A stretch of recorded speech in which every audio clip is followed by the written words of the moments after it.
Assalamualaikum warahmatullahi wabarakatuh. Halo semuanya, perkenalkan nama saya Laili dengan NIM A1C222058. Saya berasal dari kelas R001. Baiklah, kita akan membahas tentang pendekatan-pendekatan pembelajaran matematika beserta aplikasi dalam pembelajaran.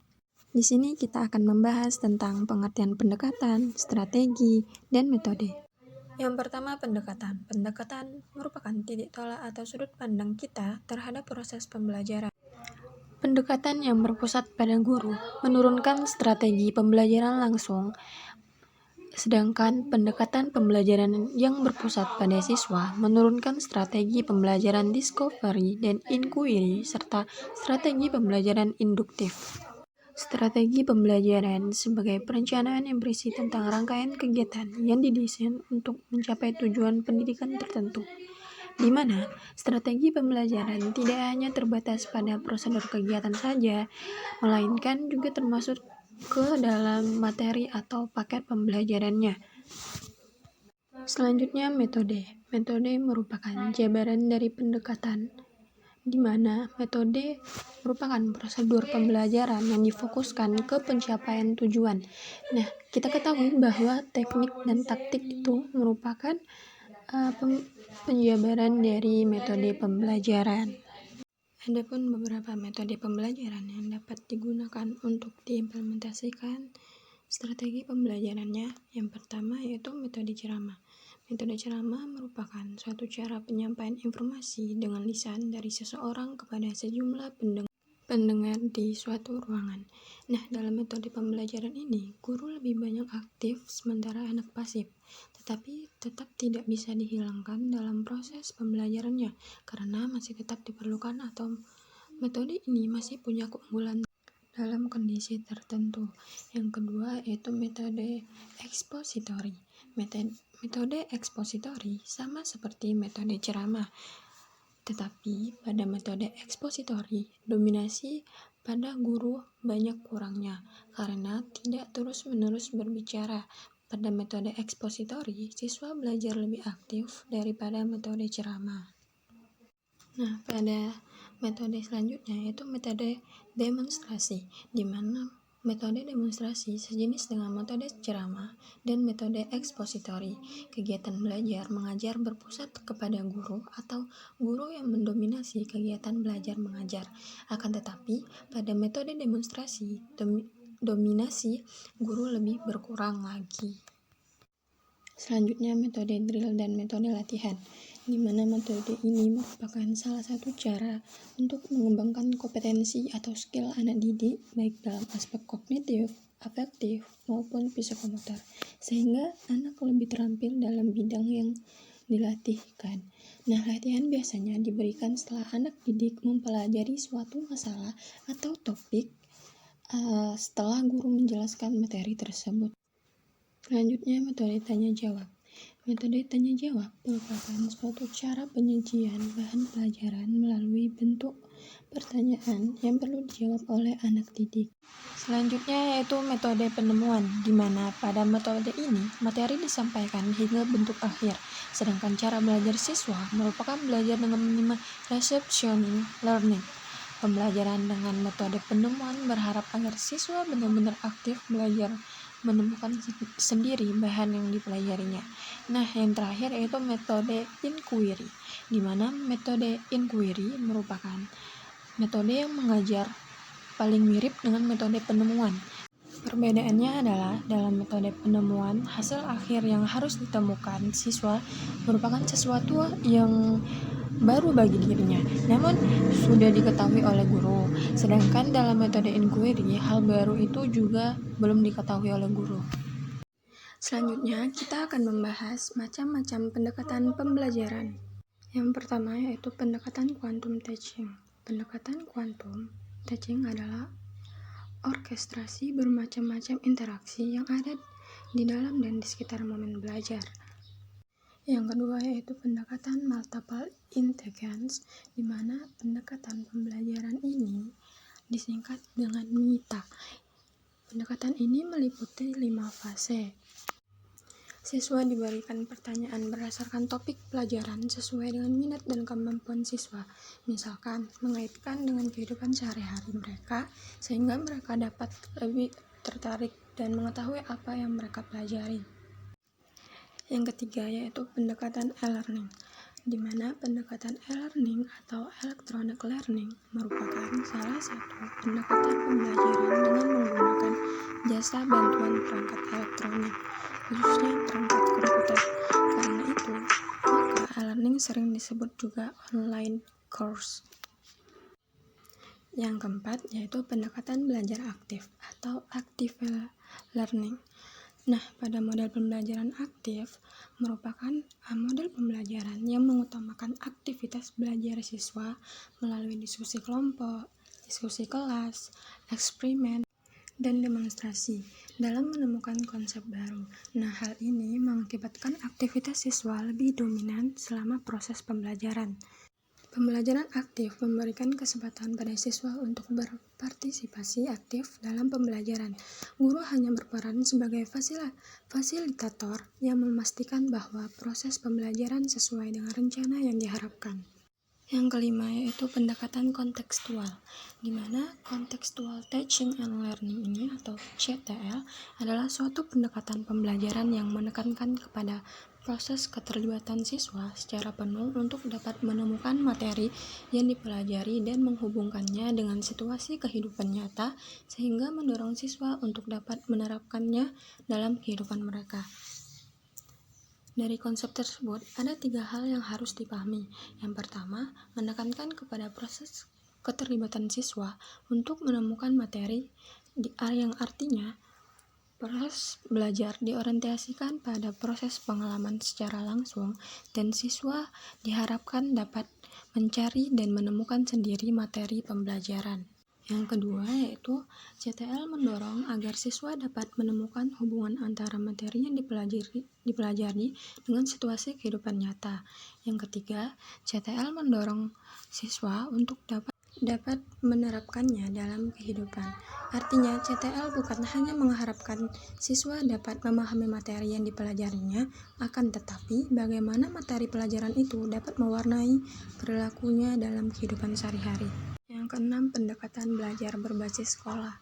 Pendekatan pembelajar berbasis sekolah ini adalah pendekatan pembelajaran yang menggunakan masalah sebagai langkah awal untuk mendapatkan pengetahuan baru, di mana proses pembelajaran yang titik awal pembelajaran dimulai berdasarkan masalah dalam kehidupan nyata siswa, dirangsang untuk mempelajari masalah berdasarkan pengetahuan dan pengalaman yang telah mereka miliki sebelumnya, untuk membentuk pengetahuan dan pengalaman baru.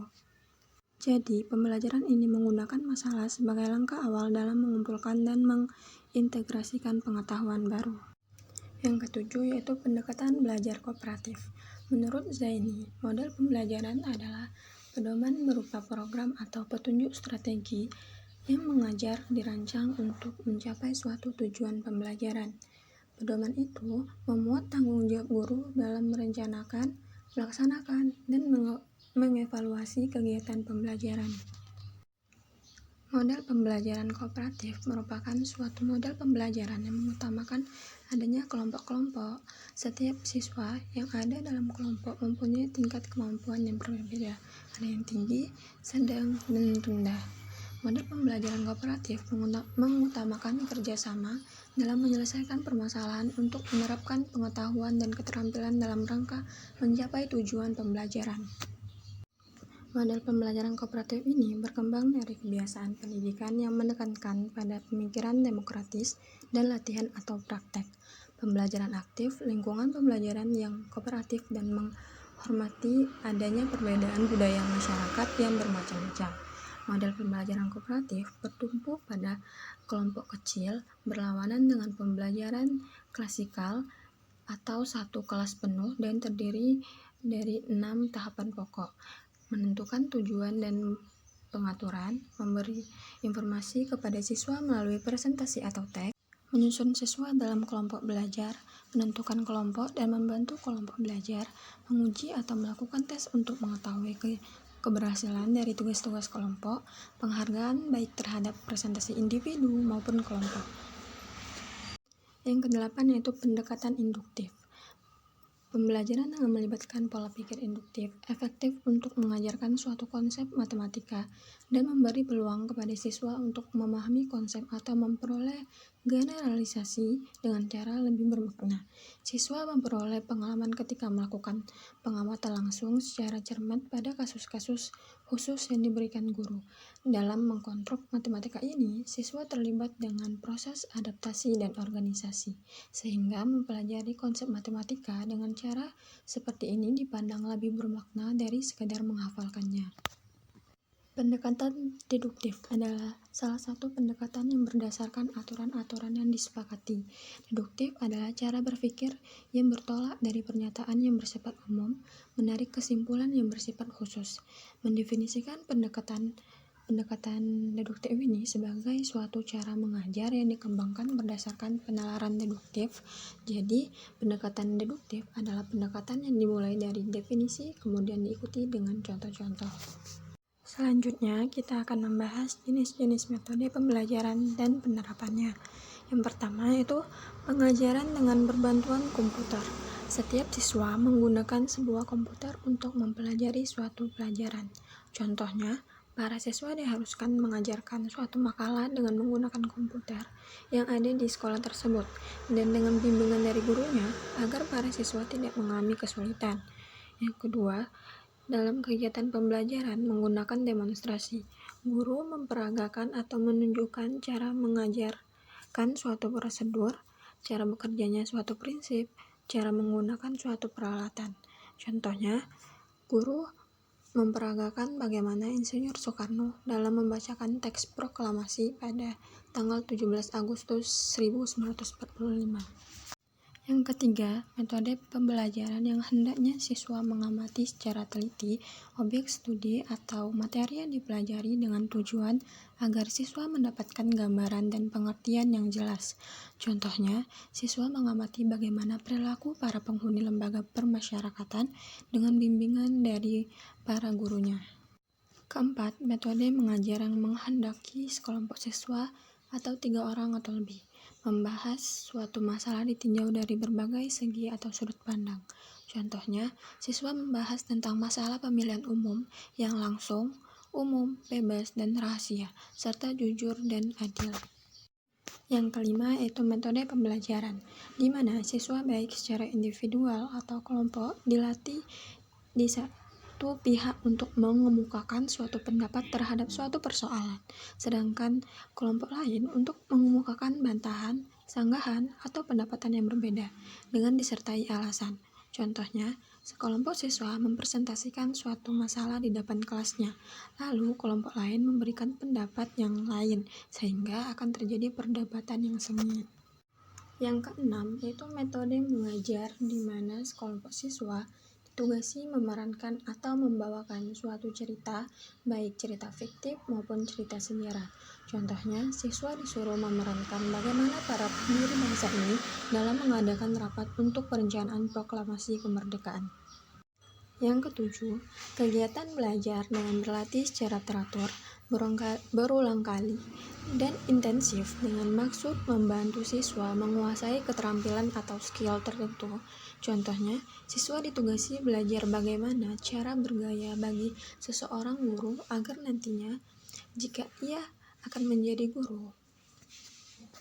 Yang kedelapan, kegiatan belajar yang menghendaki siswa memberikan perlakuan atau treatment yang berbeda-beda terhadap suatu objek atau subjek untuk diamati ada tidaknya pengaruh atau ada tidaknya perbedaan pengaruh perlakuan tadi.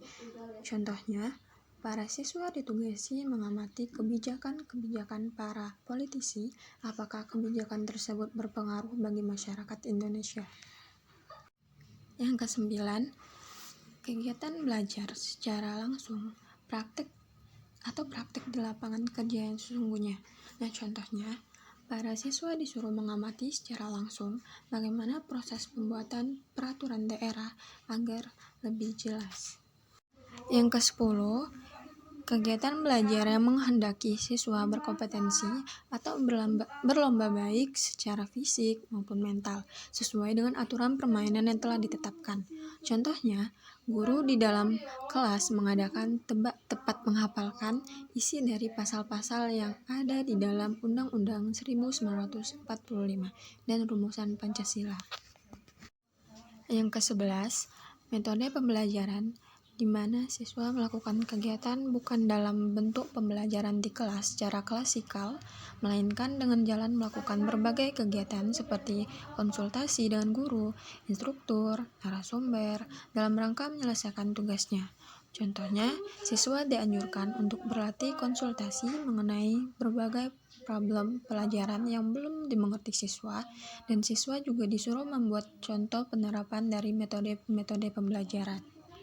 Yang ke-12, kegiatan belajar yang dilaksanakan dalam suatu laboratorium direncanakan untuk suatu kelompok siswa yang mempelajari suatu bidang studi tertentu, termasuk mempraktekkan teori-teori dengan melalui pengamatan, percobaan, riset, mempelajari bahasa asing, termasuk di dalamnya belajar dengan jalan demonstrasi, latihan atau drill, dan praktikum.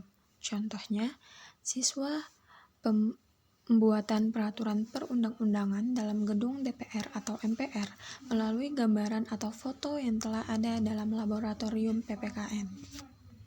Baiklah, itulah yang dapat saya jelaskan dari pendekatan-pendekatan pembelajaran matematika beserta aplikasi dalam pembelajarannya. Semoga apa yang saya jelaskan bisa bermanfaat. Saya akhiri dengan wassalamualaikum warahmatullahi wabarakatuh.